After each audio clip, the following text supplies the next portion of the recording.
화면 공유하고 시작할게요.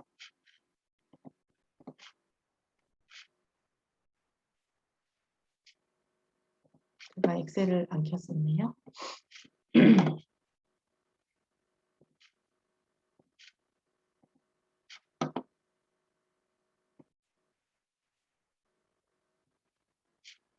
자, 우리 저 뒤에 올려드린 기출문제 따라하기 문제를 먼저 풀어보겠습니다. 열기하고 파일을 제가 불러올게요.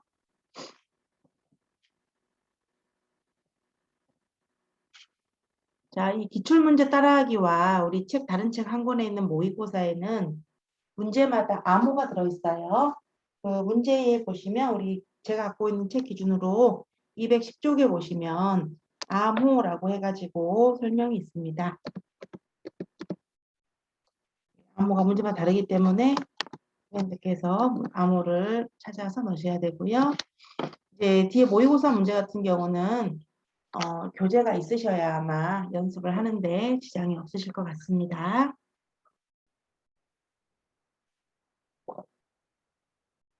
자, 뭐 자격증 준비하실 목적이 아니신 분들께서는 뒤에 모의고사를 하기 전에 지금 이렇게 한 권 했던 거 마지막 부분이거든요.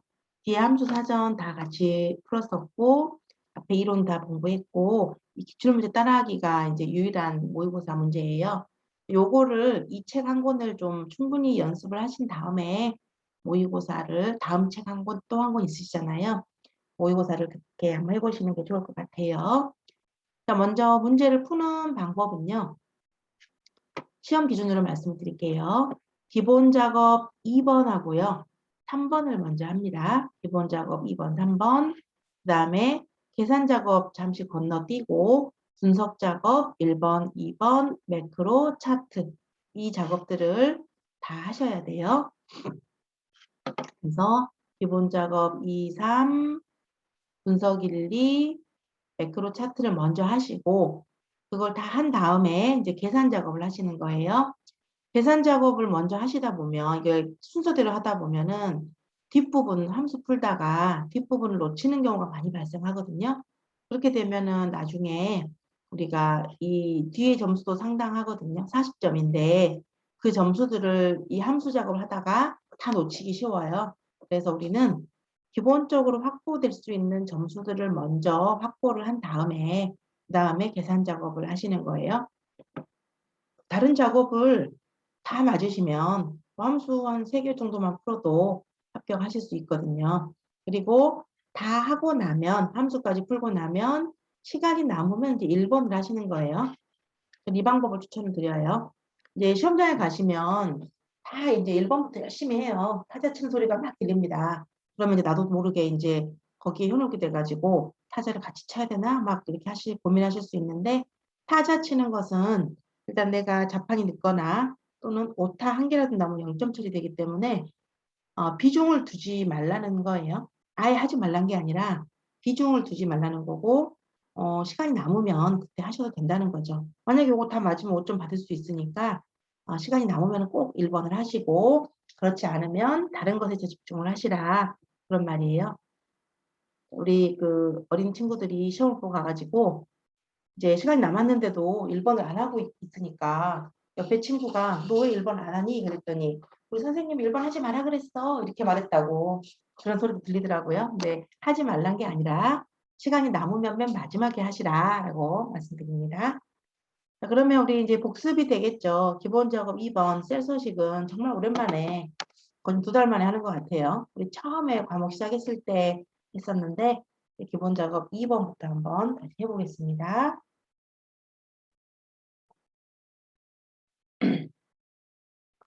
교재가 없으셔가지고 소스 파일을 못 불러오실 분들을 위해서 제가 단톡방에 암호를 알려드릴게요. 3, 4, 7, 8 퍼센트 2라고 이렇게 쓰시면은 이거 기출문제 따라하기 암호입니다.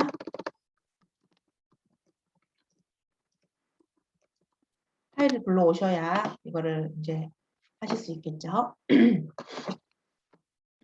자, 기본 작업 2번 천천히 한번 같이 해보도록 하겠습니다. 자, 동그라미 1번부터 동그라미 5번까지 이렇게 5개 문제가 있고요. 한 문제에 2점씩이에요. 동그라미 하나에 2점씩이라고 보시면 됩니다. 자, 그러면 1번부터 보시면 A1부터 F1 영역은 그랬네요. A1에서 F1까지 이 범위는 병합하고 가운데 맞춤 여기 있죠? 병합하고 가운데 맞춤을 하시고 셀 스타일은 제목 1이라 그랬네요. 그러면 셀 스타일 이쪽이죠. 셀 스타일에서 제목 1 여기 있네요. 제목 1 클릭하시고 행의 높이를 32로 하라 그랬네요. 그러면 일행의 높이 마우스 오른쪽 행 높이라고 하는 메뉴에 들어가셔가지고 32 이렇게 확인을 하시면 높아지겠죠. 요 세 가지 작업을 다 하셔야 2점을 받을 수 있는 거예요. 2번 보겠습니다. A4에서 A6 이렇게죠. A4에서 A6 그다음에 컨트롤 키 누르고 범위를 선택하시는 거예요. 추가로 A7에서 A9 할 때는 컨트롤 키 누르고 이렇게 A10에서 A12, A13에서 A15 이런 식으로 지금 컨트롤 키 누르고 제가 범위를 추가로 4개를 잡았습니다. 범위 잡을 때 주의하실 점은 첫 번째 범위는 그냥 잡으셔요. 첫 번째 범위는 컨트롤 키 누르시는 게 아니고 그냥 잡고요. 두 번째 범위를 추가할 때 그때 컨트롤 키를 눌러주시는 거죠. 이렇게 이렇게 이렇게 추가를 해주시고 마찬가지로 병합하고 가운데 맞춤 여기 있네요. 병합하고 가운데 맞춤 하시고 A3에서 F3 영역은 A3에서 F3까지 블록을 잡으시고요. 가로 가운데 맞춤을 하시오. 이것은 그냥 가운데 정렬하라는 소리죠. 여기에 있는 가운데 정렬하라는 의미입니다. 자, 3번 보시면요. D4에서 D15 영역의 이름은 가격으로 하시오.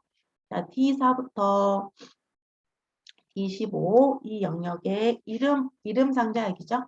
이름 상자에다가 가격이라고 정의를 하겠습니다. 이렇게 하고 엔터를 치시면 되겠죠. 이름 정의하실 때는 범위를 잡고 이름 상자에다가 엔터를 치시면 되겠고요. 자, T4에서 D15 D4에서 D15 여기 범위하고 컨트롤 키 눌러서 F4에서 F15 이 영역은 사용자 지정 표시 형식을 이용해서 천 단위 구분 기호와 숫자 뒤에 원을 이렇게 붙여서 표시하라고 했네요. 자, 그러면 마우스 오른쪽 버튼 눌러서 셀 서식 들어갑니다. 셀 서식에 가셔서 표시 형식에 사용자 지정이라고 가요. 여기 가서 천 단위 구분 기호라고 있네요. 샵 콤마 샵샵 0이라고 하는 천 단위 구분 기호를 찍고 숫자 위에 위에가 아니고 원을 표시하라 그랬네요. 원이라고 한글로 적어주시면 돼요. 이제 큰 따옴표를 원래 쓰시고 원을 쓰시는 건데 큰 따옴표 원, 큰 따옴표 닫고 이렇게 하시는 건데 한글만 쓸 때는 큰 따옴표가 생략이 되지만 한글 이외에 다른 단어를 쓸 때는 뭐 단위라든가 센티미터 뭐 이런 거 쓸 때는 반드시 큰 따옴표를 붙이고 써주셔야 돼요. 확인하시면은 이렇게 천 단위 구분 기호와 원자가 표시되는 걸 볼 수가 있습니다. A3에서 F15 A3에서 F15까지 이 영역은 모든 테두리 여기에 있는 모든 테두리를 적용하시오 이렇게 나와 있죠. 이렇게 우리가 기본 작업 2번을 했고요. 요거 5개 하시면 10점입니다.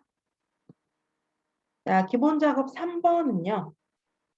조건부 서식이라든가 보급 필터 그다음에 외부 데이터 가져오기 그리고 또 뭐 있었죠? 텍스트 나누기 뭐 이런 것들이 있었죠. 그런 것들을 그림 복사도 있었고 이런 기능을 기본 작업 3번이라고 하는데요. 이 중에서 방금 제가 언급한 기능들 중에서 한 개가 나오는데 우리 예제에는 고급 필터라는 기능을 써서 원하는 데이터를 추출해봐라 라고 나왔네요. 자, 이사량 톤이 6 이상이고 이사 비용 평균 이상인 데이터를 고급 필터를 이용해서 검색하라고 했네요. 자, 그러면 우리가 조건을 적어 주셔야 되는데, 자, 조건에 함수를 쓰란 말이 없죠. 그러면 우리가 알아서 판단하시면 될 것 같습니다. 자, 일단은 함수는 이제 평균 이상이니까 에버리지가 필요하겠죠.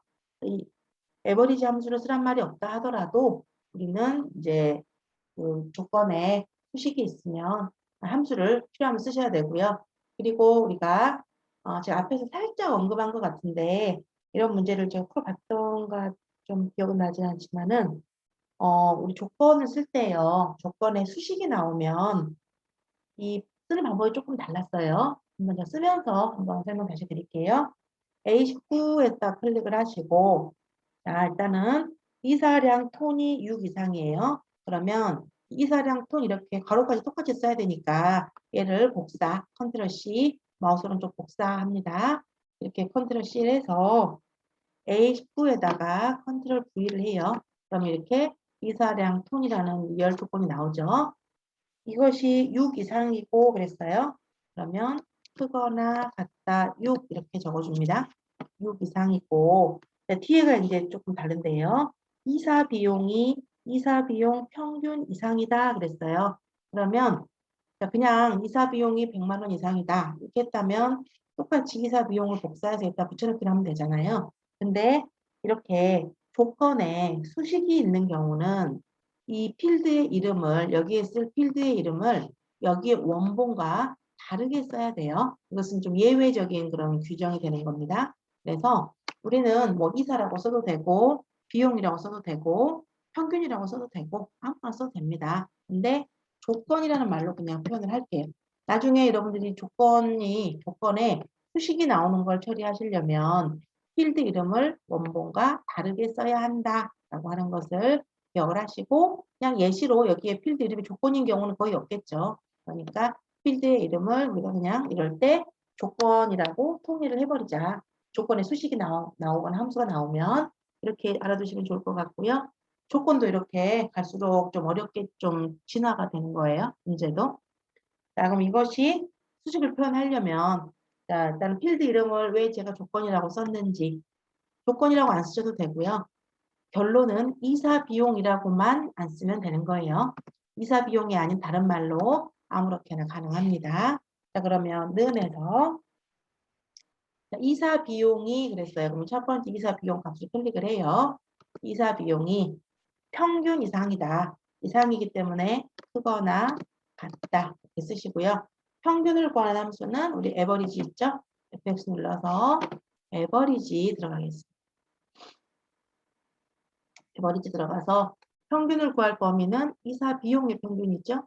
이사 비용 적고 이 범위는 바뀌면 안 되니까 F4 이렇게 한번 눌러줍니다. 그리고 확인을 하겠습니다. 이 범위에 왜 고정을 해야 되는지 이해되실까요? 이 범위는 아래로 잡았고 우리가 범위가 한 칸씩 비교가 되면서 이동이 되는데 이 범위는 바뀌면 안 되니까 항상 고정으로 처리해 주셔야 되는 거예요. 이렇게 첫 번째 조건이 만족하지 않으면 false, 첫 번째 조건이 만족하면 true라고 나오는 겁니다.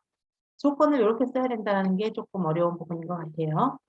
자, 일단 전체 블록을 다 잡으시고 데이터에 가시면 고급이라고 있어요. 데이터에 고급 필터니까 고급 들어가고요. 결과는 현재 위치에 필터를 할 수 있고 다른 장소에 복사를 할 수도 있는데 우리는 이제 동일 시트에 A23부터 시작하라 그랬기 때문에 다른 장소에 복사 이걸 체크를 하시고 목록 범위는 이게 표 전체 범위죠. 빗금이 쳐져 있고요. 조건 범위는 조건을 써놓은 범위 여기가 조건 범위가 되겠죠. 복사 위치는 결과를 어디 나타나게 할 거냐. A23셀에서 시작하라 그랬기 때문에 A23셀을 클릭을 하시면 되겠네요. 그리고 확인을 하면 내가 원하는 결과가 이렇게 추출되는 걸 볼 수가 있고요. 만약에 우리가 이걸 다 그냥 추출하시오가 아니라 어떤 특정 필드만 나오게 하라고 한다면 예를 들어서 뭐 계약자명과 뭐 이사 비용만 알고 싶다 그럴 수도 있잖아요. 그러면 이걸 복사를 해서 옆에다가 붙여넣기 해볼게요. 이렇게 해당 나오게 하고 싶은 필드만 먼저 적어놓고 나서 똑같이 고급 필터 합니다. 다 잡으시고 고급에 들어가셔서 고급 필터 하는데 다 똑같아요. 다른 장소에 복사를 하고 목록 범위는 이 표 전체 범위일 거고 조건 범위는 조건을 써놓은 범위고요. 복사 위치만 여기만 이렇게 내가 나타나게 하고자 하는 열이 있으면 그 열을 적어서 여기 복사 위치에다가 값을 잡아주는 거예요. 그리고 확인을 하면 이런 식으로 값이 나타나고 샵샵샵이 나오는 것은 칸이 좁아서 그런 거죠. 늘려주면 다 표시가 돼요. 그래서 내가 원하는 데이터 값만 이렇게 추출하는 것도 가능하다. 자, 그 다음에 우리 분석 작업을 먼저 가겠습니다. 자, 분석 작업 1번 보시면 함수는 항상 마지막에 함수가 중요하지만 다른 것도 만만치 않게 중요하니까 일단 시험에서는 점수를 확보하시는 게 중요하겠죠. 자, 이제 분석 작업 1번 보시면 시나리오 문제네요. 4월 스마트폰 매출 현황 표에서 판매 수량과 판매 가격이 다음과 같이 변동되는 경우 순인계 변동 시나리오를 작성하시오 그랬네요. 시나리오 문제가 나오면 일단 셀 이름부터 정의를 했었죠. 자, B4 셀에다가 클릭을 하시고 이름은 판매 수량입니다. 여기 이름 상자 있죠? 여기다가 판매 수량이라고 치고요. 그 다음에 B5셀은 이름 상자에다가 판매 가격 이렇게 엔터 치셔야 되고요. E6셀은 여기는 순이익 이렇게 이름 정의를 하라고 했네요. 자, 그 다음에 문제에서 다음과 같이 변동되는 경우를 기준으로 해서 그 앞에 있는 말을 블럭을 잡아야 되잖아요. 그래서 B4와 B5가 판매 수량과 판매 가격이 다음과 같이 변동되는 경우 그랬으니까 B4, B5 두 개를 잡아요. 두 개를 잡고 가상 분석이죠. 데이터에 가상 분석에 가시면 시나리오 관리자라고 있습니다. 자, 시나리오 관리자 가셔가지고 추가합니다. 추가 이름은 시나리오 이름은 인상 증가라고 하시고요. 자, 우리 변경 셀은 처음에 우리가 블럭을 잡고 갔던 B4, B5 왜 여기를 블럭 잡고 가야 되는지 아셔야 되고요. 다음과 같이 변동되는 경우 앞에 있는 말을 기준으로 하기 때문에 B4, B5 두 개를 블럭을 잡는 거예요. 자, 확인하겠습니다. 확인하시고 자, 얼마로 증가하냐면요. 250하고 70만이네요. 그럼 250, 그 다음에 70만 이런 식으로 자, 확인을 하고요. 확인을 하고 자, 또 하나의 시나리오를 만들 거죠. 추가. 아까 추가를 했었어도 됐어요. 추가하시고 자, 두 번째 시나리오는 인하 감소입니다. 인하 감소. 이렇게 마찬가지 변경셀 여기 지정되어 있는 범위 잡힌 셀이 되는 거고요. 확인을 하고 자 150과 60만 그대로 적어주시면 돼요. 값들이 나오면 그대로 적어주시면 됩니다. 이런 식으로 값을 적어주시고 자 추가합니다. 이 시나리오는 32개까지 가능해요. 추가하시고 추가가 아니고 이제 다 만들었죠. 그러면 이제 두 개만 있으니까 요약을 합니다. 시나리오를 작성하시오 그 말은 그냥 시나리오 요약하시오 그 말이에요. 자, 표시는 누르시면 안 돼요. 표시는 이 감소하고 표시를 하게 되면 이 기준 값들이 우리 인하 시나리오 값으로 바꿔줘 버려요. 그렇기 때문에 절대 표시를 누르시면 안 돼요. 시험 문제에 표시를 하라고 말이 나오기 전까지는 절대 누르시면 안 됩니다. 그래서 요거 두 개 잡고 요약을 하는 거죠. 시나리오는 요약을 하고 자 결과는요. 시나리오 할 건데 결과는 우리 문제에서 다음과 같이 변동되는 경우 뒤에 있는 말이 이 6셀이죠. 이 6셀 여기 잡아져 있네요. 잡아져 있으니까 시나리오 요약 선택하고 확인합니다.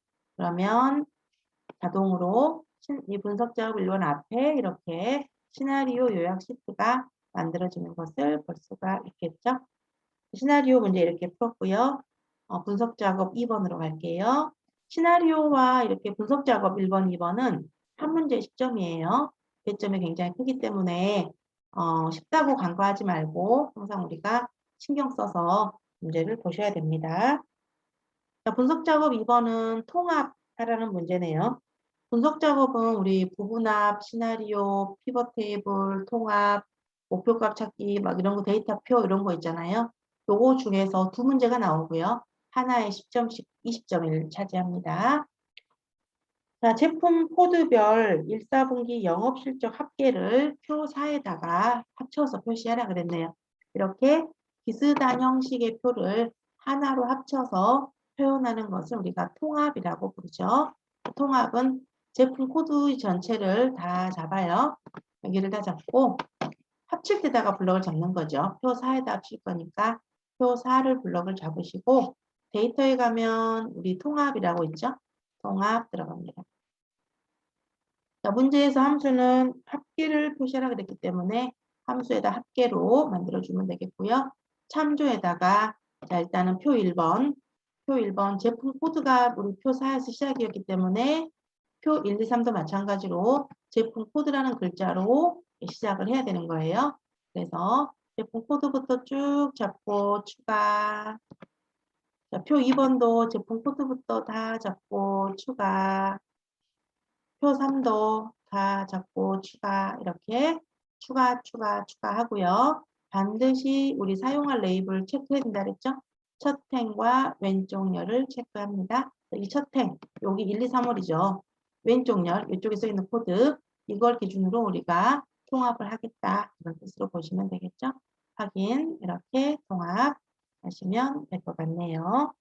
데이터 통합 이런 식으로 우리 해주시면 되겠고, 자, 매크로 작업으로 이제 넘어갑니다. 자, 매크로는 두 문제가 나오고요. 한 문제당 5점이라고 생각하시면 되는데, 매크로에서 주의할 점은 일단 엔터는 치지 마시라 그랬고요. 그 다음에 한 문제를 다 하고 반드시 기록 중지를 하고 다음 문제를 하셔야 됩니다. 중지 안 하고 중간에 다른 작업이 끼어들게 되면 이게 전부 다 하나로 기록이 되기 때문에 나중에 문제가 발생할 수 있죠. 그래서 매크로는 반드시 다 했으면 또는 멈출 거면 기록 중지 찾아서 하셔야 되고요. 매크로 하는 방법은 우리가 도형부터 먼저 그리라 그랬죠. 도형을 그린 다음에 도형에다가 매크로 지정 이렇게 들어가는 거예요. 자, 그러면 문제가 G4에서 G13 여기네요. 여기 영역에 총점을 계산하는 매크로를 만들라 그랬고요. 매크로 이름은 총점이고요. 썸이라는 함수를 이용해서 구하라고 했네요. 개발도구 삽입의 양식 컨트롤의 단추에다가 그리라 그랬고요. 이 단추는 동일 시트에 B15에서 C16 영역에 생성하라고 했습니다. 자, 우리 개발도구 가지고 삽입의 단추 있죠. 우리 매크로의 도형 그리는 방법은 두 가지가 있죠. 개발 도구의 삽입의 단추로 하는 방법이 있고 삽입에서 도형에다가 지정하라고 나오는 경우 두 가지가 존재하죠. 우리 책의 1번은 매크로의 단추에다가 그리라는 거고 2번은 도형에다가 하라고 많이 나옵니다. 주로. 개발 도구의 삽입의 양식 컨트롤의 맨 첫 번째 있는 게 단추예요.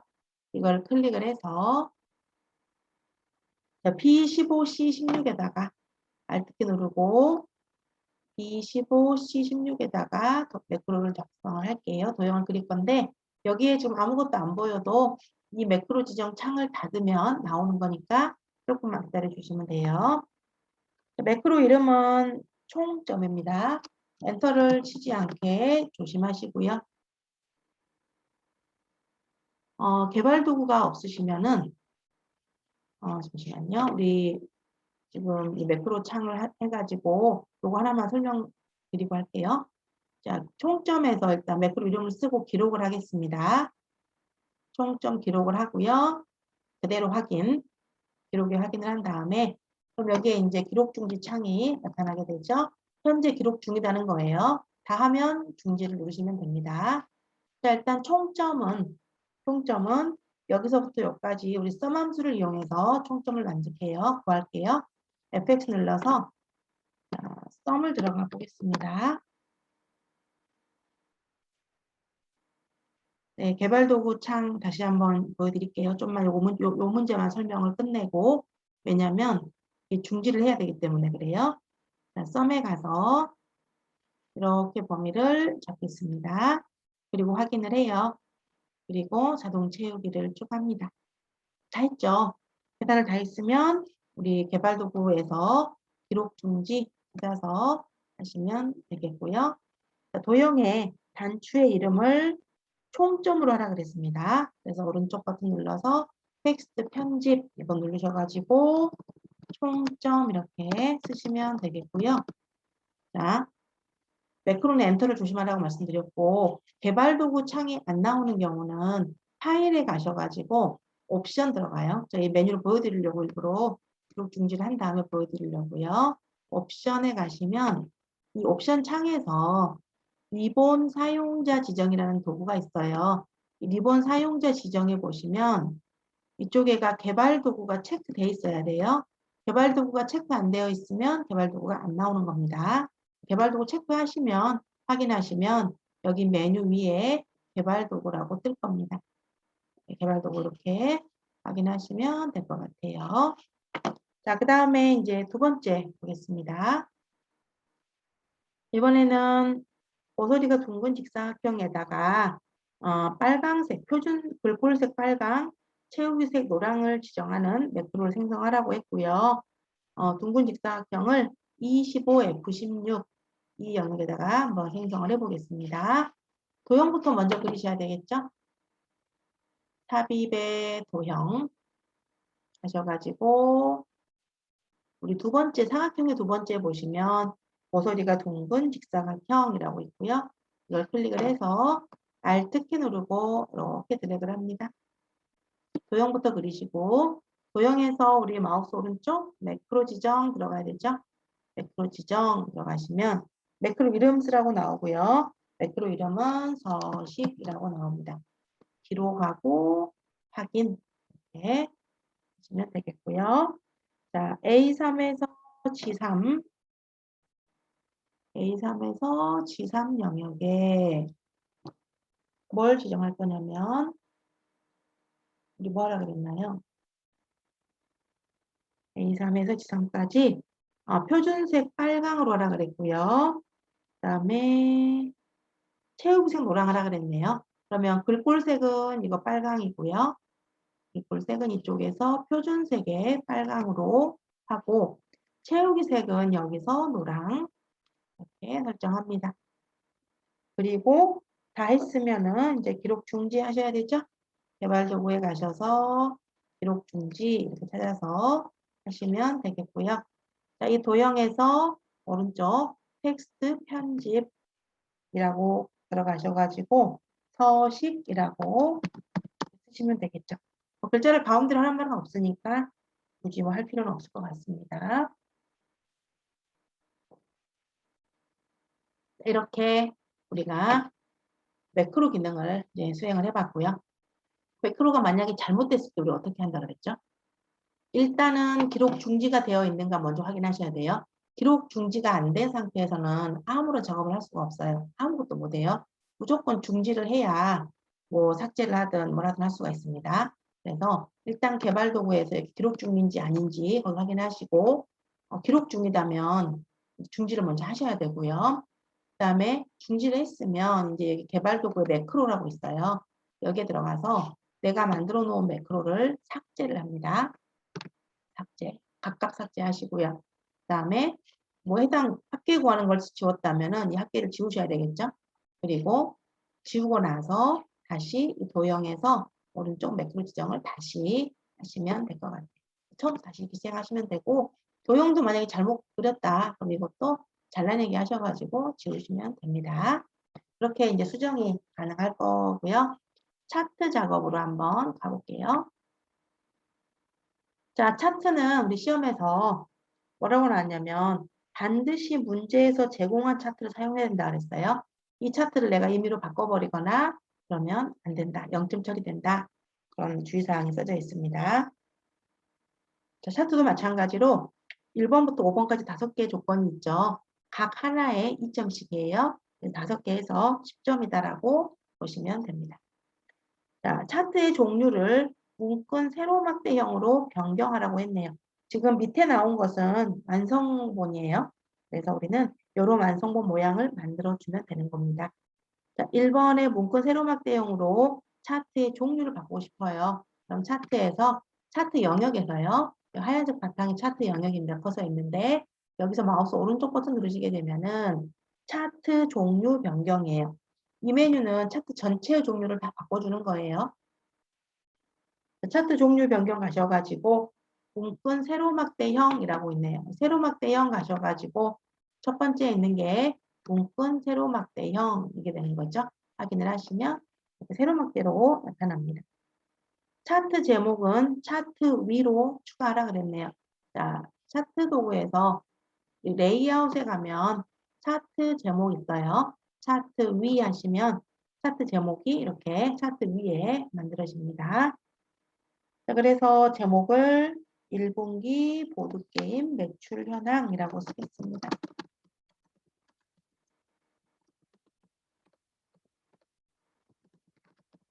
이렇게 만들어 주시고, 자, 글꼴 도둠 16 녹색으로 하라 그랬네요. 자, 그러면 글자를 블럭을 다 잡으시고요.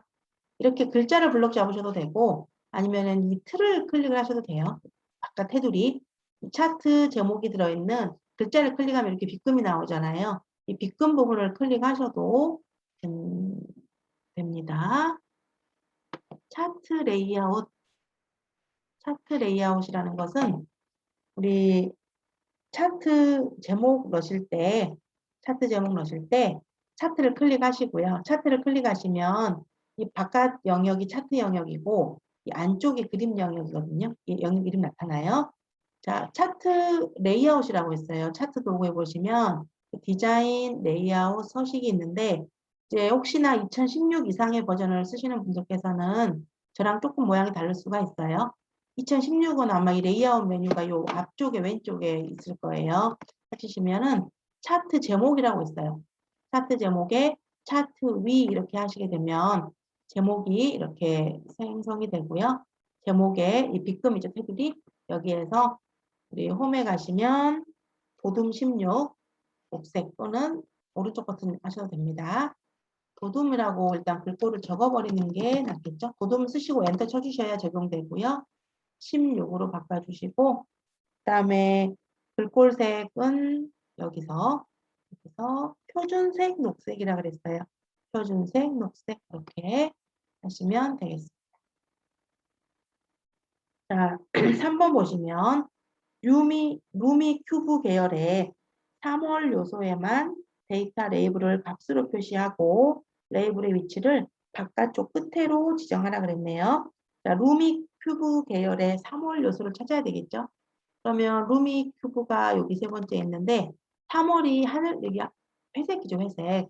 그러면 일단은 회색을 한번 클릭을 다 해요. 그냥 전체적으로 회색 아무거나 클릭을 하면 회색이 다 잡히거든요. 그 중에서 루미 큐브의 회색만 다시 한번 클릭을 해요.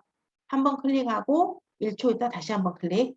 바로 더블 클릭이 아니고 자 이렇게 하시고 하나가 선택이 됐죠. 하나를 요소라고 하고요. 마우스 오른쪽 버튼 눌러서 데이터 레이블 추가 그러면 이렇게 레이블이 생성이 되고요.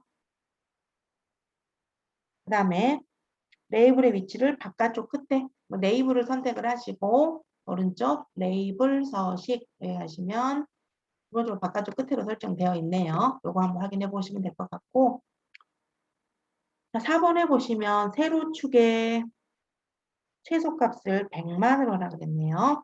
그러면 세로축이 이쪽에 숫자 나온대죠. 숫자에서 오른쪽 버튼 축서식 여기 들어가고요. 저는 2010 버전이어가지고 이게 창이 뜨는데요. 2016 이상의 버전은 오른쪽에 메뉴가 나타날 거예요. 조금 위치가 좀 달라졌습니다. 여기에서 최소값을 100만이라고 고정 찍어주시고 숫자만 적습니다. 콤마 같은 거 찍지 마시고 숫자만 찍어주시고 닫게 하시면은 이렇게 적용이 됩니다. 자, 그리고 표시 단위를 1000으로 지정하라 그랬어요. 이 말은 뭔 말이냐면 우리 축서식 있죠. 축서식에 가셔가지고 중간에 보시면 표시 단위라고 있거든요. 표시 단위에 없음으로 되어 있는데 여기를 갖다가 1000으로 바꾸게 되면요. 이 지금 보시면 동그라미 6개잖아요. 우리 축에. 근데 여기가 1000으로 바꾸면 1000 단위가 생략이 되면서 이런 식으로 이제 1000 단위가 생략이 되면서 앞에 1000이라는 단위 레이블이 표시가 되는 거고요. 단위 레이블이 지금 따뜻하게 돌아가 있잖아요. 이거는 여기를 단위 레이블을 글자를 클릭을 하시고 오른쪽 표시 단위 서식이라고 있어요. 표시 단위 서식에 가시면 맞춤이라고 있습니다. 맞춤에서 텍스트 방향을 가로로 하시게 되면은 이런 식으로 이렇게 1000이란 글자로 표시가 되게 되겠고요. 차트 영역의 그림자는 안쪽 가운데, 테두리 스타일은 둥근 모서리로 지정하라고 했네요. 그러면 차트 영역에서 오른쪽 차트 영역 서식 여기에 가시면 그림자라고 있고요. 그림자 미리 설정해서 안쪽에 보시면 이렇게 이름들이 있어요. 안쪽 가운데 이걸로 지정하시고 테두리 스타일은 둥근 모서리로 하라 그랬네요. 테두리 스타일 여기 들어가셔가지고 둥근 모서리 이렇게 체크하시면 됩니다. 이렇게 닫기 이런 식으로 차트까지 만들어 놓으시면 되겠죠. 자, 계산 작업으로 한번 이제 마지막 한번 가보겠습니다.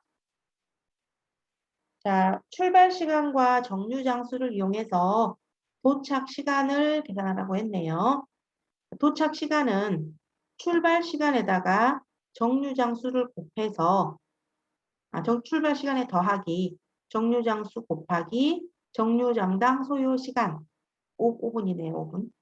정류 장수가 4개이고 출발 시간이 10시라면은 한 개당 5분 걸린다 했으니까 5, 4, 20에서 20분을 더하면 10시 20분이 되겠죠.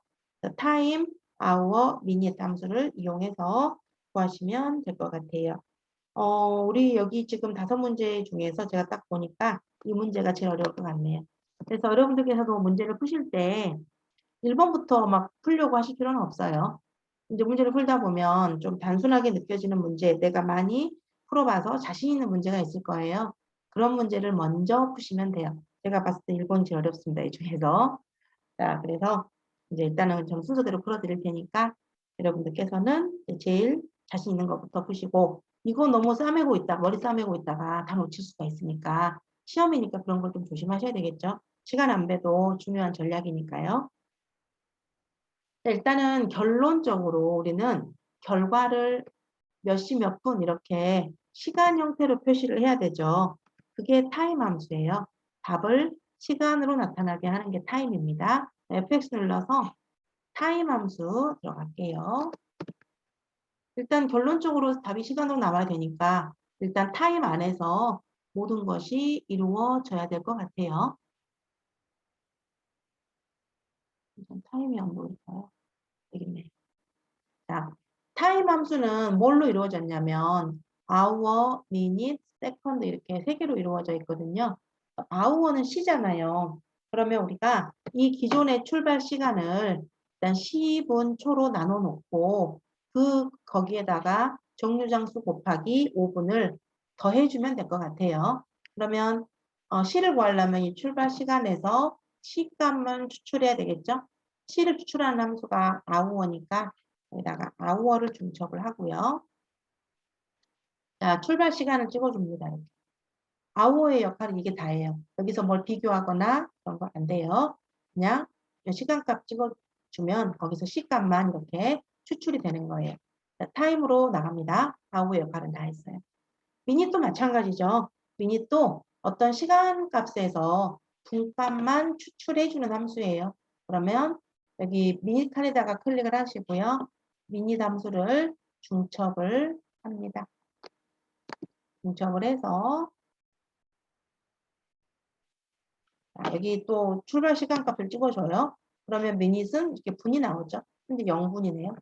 이런데 밑에 거 채우게 보면 10분, 50분 막 나오겠죠. 타임으로 가서 세컨드는 뭐 0초로 처리하겠습니다. 초에 대한 언급은 없네요. 그러면 세컨드를 0으로 처리를 해요.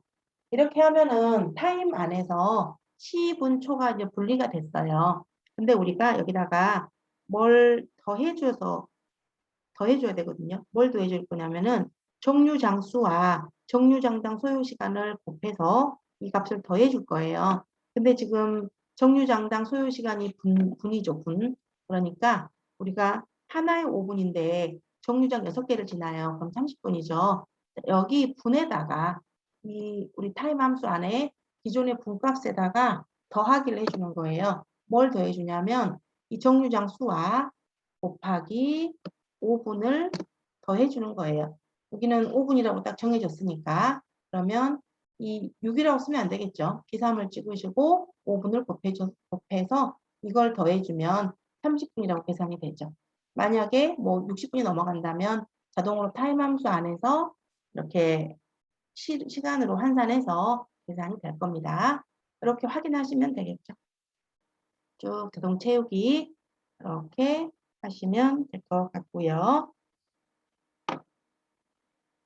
자, 네 문제 남았는데 우리 조금만 쉬었다가 2교시를 진행하도록 할게요. 우리 잠시 공유 중지하고요. 출석 캡처를 한번 다시 출석 처리 좀 다시 한번 하겠습니다.